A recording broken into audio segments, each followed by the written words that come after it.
Hello everyone and welcome to English learning camp. आज हम पढ़ने लगे हैं कंडीशनल सेंटेंसेस के बारे में। बहुत इंपॉर्टेंट टॉपिक है क्योंकि इसको हम अपनी रोज़मर्रा की बोलचाल में लाजमी इस्तेमाल करते हैं। आज हम चार तरह के कंडीशनल सेंटेंसेस के बारे में पढ़ेंगे। जनरल कंडीशन, फर्स्ट, सेकंड और थर्ड। वीडियो की जानी पढ़ते हैं। Let's start. सबसे पहले जनरल कंडीशन। जब आपने किसी भी आदत का या आम सच्चाई के बारे में, कॉमन ट्रुथ के बारे में बात करनी होती है, इसका इस्तेमाल तब किया जाता है। ये सबसे सिंपल है, सबसे इजी है। अगर आप कोई काम करते हैं, ये कंडीशन है और दूसरा हिस्सा जो है ये बताता है कि उसका रिजल्ट क्या आएगा। इफ़ वाले में कंडीशन है, इफ़ के बाद वाला जो सेंटेंस का पार्ट होगा वो बताएगा कि उसका रिजल्ट क्या है। तो ये जनरल ट्रूथ के बारे में या किसी हैबिट के बारे में बताने के लिए इस्तेमाल किया जाता है। इफ़ के बाद हम प्रेजेंट सिंपल ही लगाते हैं, यानी इफ़ वाला जो सेंटेंस का पार्ट होगा उसमें भी हम सिंपल प्रेजेंट इस्तेमाल करेंगे और जो सेकंड पार्ट होगा उसमें भी हम सिंपल प्रेजेंट ही इस्तेमाल करेंगे। If you go there, buy a story book for me. अगर तुम वहाँ गए तो मेरे लिए कहानियों की किताब खरीदना। सिंपल कंडीशन है कि अगर आप वहाँ जाते हैं तो मेरे लिए कोई बुक खरीद लेना। शर्त यह है कि आप वहाँ जाएं, रिजल्ट क्या होगा, आप स्टोरी बुक खरीदेंगे। इफ़ यू सी हिम, अगर तुम इसे मिलो, गिव हिम मनी, उसे पैसे देना। तो ये कंडीशन है कि आप अगर उससे मिलते हैं तो आप उसे पैसे दे दें। सिंपल, एक यूं समझ लें आदत की बात की जा रही है। अब जनरल ट्रूथ देख लेते हैं। If I get a headache, I take some aspirin. अगर मुझे सर दर्द हो तो मैं एस्पिरिन लेता हूँ।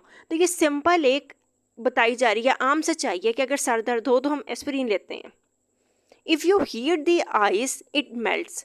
अगर आप आइस को गर्म करते हैं तो ये पिघल जाती है। एक आम ट्रुथ बताया जा रहा है। रियलिटी भी तो यही है ना, जनरल ट्रुथ है ना, कि अगर हम आइस को, बर्फ़ को हीट देते हैं तो वो पिघल जाती हैं। If you mix yellow and blue, you get green. एक ट्रुथ बताया जा रहा है, आम सच्चाई बताई जा रही है कि अगर आप येलो और ब्लू को मिक्स करते हैं तो आपको ग्रीन कलर मिल जाता है। तो जब भी आपने किसी आदत की या सच्चाई के बारे में कोई बात करनी होती है तब हम जनरल कंडीशन इस्तेमाल करते हैं। इसके दो पार्ट्स होते हैं। एक पे इफ़ वाला है जो कि कंडीशन बताता है, इफ़ के बाद वाला बताता है कि उसका रिजल्ट क्या है। अगर वो कंडीशन फॉलो की गई है, उस पर अमल किया गया तो उसका रिजल्ट क्या है। इसके बाद है first conditional sentence. First conditional sentence बताता है पॉसिबल फ्यूचर कंडीशन और उसके रिजल्ट के बारे में। अगर आप शर्त पूरी करते हैं तो उसका रिजल्ट क्या होगा।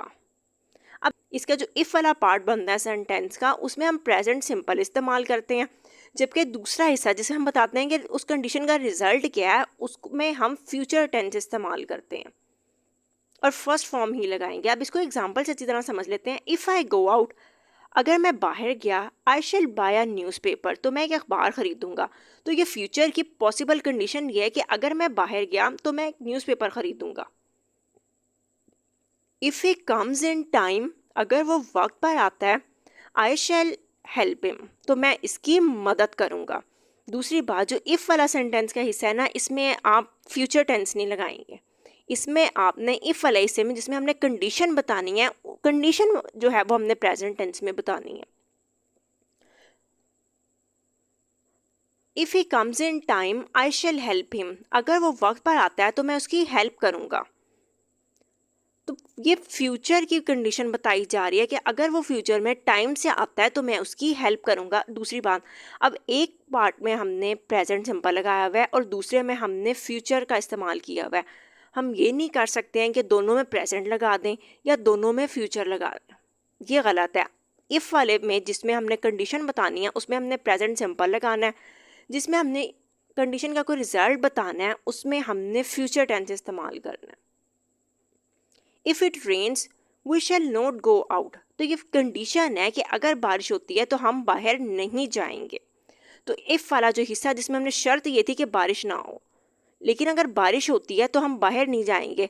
कंडीशन वाला जो पार्ट था, जो शर्त थी जिसमें, उसमें हमने प्रेजेंट सिंपल इस्तेमाल किया हुआ है। आई होप ये अच्छे से क्लियर हो गया। अब है सेकेंड कंडीशनल। ये प्रेजेंट टाइम में, ये थोड़ी सी मुश्किल होती है, इसको अपने गौर से समझना है। प्रेजेंट टाइम में कोई अनरियल, हाइपोथेटिकल या यूं समझ लें इमेजिनरी सिचुएशन के बारे में बताती है। आप कुछ चीज़ें इमेजिन करते हैं इसमें। अब जो इसका कंडीशन वाला हिस्सा है उसमें हम पास्ट सिंपल लगाते हैं, यहाँ पे कन्फ्यूजन आ जाती है। यूज़ हम इसको प्रेजेंट टाइम के लिए कर रहे हैं, लेकिन इसमें पास्ट टेंस इस्तेमाल होगा। प्रेजेंट टाइम की अनरियल, गैर हकीकी, इमेजिनरी, जिसका आप तसव्वुर कर रहे हैं, समझ लें, उसका बस सोच रहे हैं कि अगर ऐसा हो तो ऐसा हो जाएगा। जैसे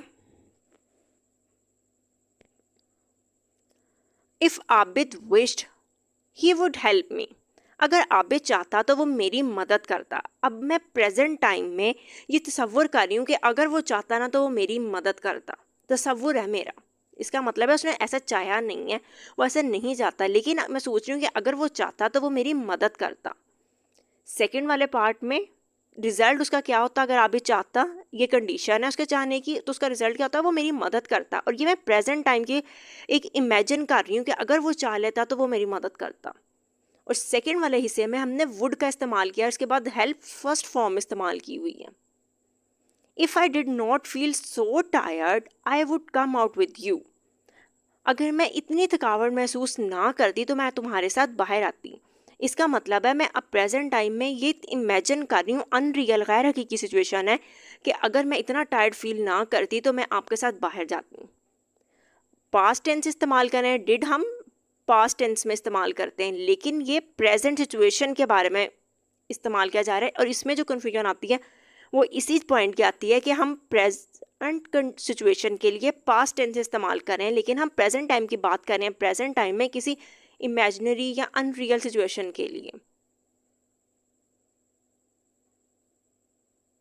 if we went to the fair we would buy a cow, अगर हम मेले में जाते तो हमें गाय खरीदते। अब ये मैं इमेजिन कर रही हूँ कि अच्छा अगर मैं मेले में जाती ना तो मैं गाय खरीदती। ये मैं अनरियल सिचुएशन है, रियलिटी में ऐसा नहीं है। If I were you I would stop smoking, अगर मैं आप होती तो मैं स्मोकिंग करना बंद कर देती, छोड़ देती। इसका मतलब है मैं आप नहीं हूँ। ये मैं इमेजिन कर रही हूँ कि अगर मैं आपकी जगह पे होती तो मैं स्मोकिंग करना बंद कर देती। तो सेकंड कंडीशन इस्तेमाल की जाती है किसी इमेजिनरी सिचुएशन के लिए, अनरियल सिचुएशन के लिए। ये अनरियल है ना, ऐसा हो तो नहीं सकता कि मैं आपकी आप बन जाऊँ। तो ये इमेजिन किया जा रहा है कि अगर मैं आपकी जगह पे होती तो मैं स्मोकिंग करना छोड़ देती। आई होप इसकी अच्छे से समझ आ गई है। पास्ट टेंस इस्तेमाल कर रहे हैं लेकिन हम प्रेजेंट टाइम की बात कर रहे हैं।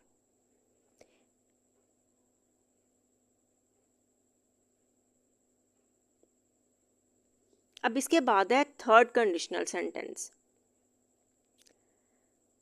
थर्ड हम पास्ट के टाइम में किसी चीज़ को इमेजिन कर रहे हैं, उसके लिए इस्तेमाल कर रहे हैं। सेकंड कंडीशन प्रेजेंट टाइम में हम इमेजिन कर रहे हैं अनरियल सिचुएशन के लिए। अब थर्ड कंडीशन जो है गुजरे हुए टाइम में, कि अगर उस वक्त ऐसा होता तो मैं ऐसा करती। पास्ट के टाइम में अनरियल सिचुएशन के लिए इस्तेमाल कर रहे हैं और इसमें हम पास्ट परफेक्ट का इस्तेमाल करते हैं। जैसे if I had studied harder I would have pass the exam, अगर मैंने सख्त मेहनत की होती तो मैं एग्ज़ाम पास कर लेती। कंडीशन क्या थी पास के टाइम में, कि मैं सख्त मेहनत करती। अब जिस हिस्से में हमने कंडीशन लगाई है उसमें हमने पास्ट परफेक्ट का इस्तेमाल किया हुआ है। अब जो उसका रिजल्ट क्या आता, अगर मैं मेहनत कर लेती तो मैं एग्ज़ाम पास कर लेती, तो उसमें हमने वुड हैव के साथ थर्ड फॉर्म ने इस्तेमाल की है। थर्ड कंडीशनल पास के टाइम में जब हम कुछ इमेजिन करें कि अगर पास के टाइम में मैं सख्त मेहनत करती तो मैं इम्तिहान पास कर लेती। इसका मतलब है ये अनरियल सिचुएशन है, मैंने मेहनत नहीं की और मैंने एग्ज़ाम क्लियर नहीं किया। If you had non this you would have informed मी, अगर तुम ये जान चुके होते तो तुम मुझे इत्तला दे चुके होते। इसका मतलब है कि तुम्हें पता ही नहीं लगा इसलिए तुमने मुझे इत्तला भी नहीं दी, तुमने मुझे इन्फॉर्म भी नहीं किया। तो मैं ये इमेजिन कर रही हूँ कि अगर तुम्हें ये पता लग जाता ना तो तुम ये मुझे बता देते। पास्ट के टाइम में अनरियल सिचुएशन के लिए, इमेजिनरी सिचुएशन के लिए इसको इस्तेमाल करने।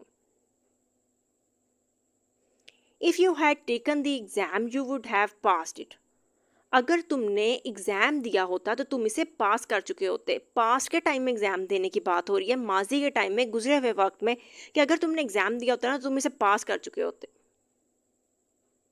If you had not lied to me I would have believed you, अगर तुमने मुझसे झूठ ना बोला होता तो मैं तुम पे यकीन कर लेता। इसका मतलब है पास्ट के टाइम की बात की जा रही है कि अगर माजी में तुमने मुझसे झूठ ना बोला होता तो मैं उस वक्त तुम पे यकीन कर लेता। अब पास्ट में कोई ऐसी सिचुएशन हुई है कि जिसमें मैंने आप पे यकीन नहीं किया, तो उसके बारे में बात की जा रही है।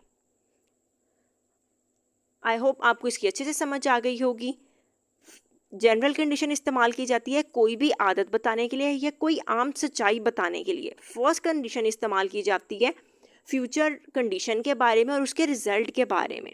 सेकंड कंडीशन इस्तेमाल की जाती है जिसमें हम पास्ट टेंस का इस्तेमाल करते हैं प्रेजेंट के लिए, लेकिन अनरियल इमेजिनरी सिचुएशन के लिए। प्रेजेंट टाइम में एक तस्वुर किया जा रहा है गैर हकीकी सिचुएशन के लिए। थर्ड कंडीशन इस्तेमाल की जाती है पास्ट के टाइम की अनरियल सिचुएशन के लिए, कि जिसको हम इमेजिन करें कि पास्ट के टाइम में अगर मैं ऐसा करती तो मैं ये काम कर लेती, अगर मैं बहादुरी से लड़ती तो मैं जंग जीत जाती। इसका मतलब है माजी के गुजरे हुए टाइम की हम बात कर रहे हैं। सेकेंड कंडीशन में हम प्रेजेंट टाइम को दिखाने के लिए पास्ट का इस्तेमाल कर रहे हैं। थर्ड कंडीशन में पास्ट की बात करने के लिए हम पास्ट परफेक्ट का इस्तेमाल कर रहे हैं। इफ वाले हिस्से में, दूसरे हिस्से में हम वुड हैव का इस्तेमाल कर रहे हैं और इसमें थर्ड फॉर्म इस्तेमाल कर रहे हैं। आई होप आपको इसकी अच्छे से समझ आ गई होगी। वीडियो पसंद आई तो please like, share and subscribe. Thank you.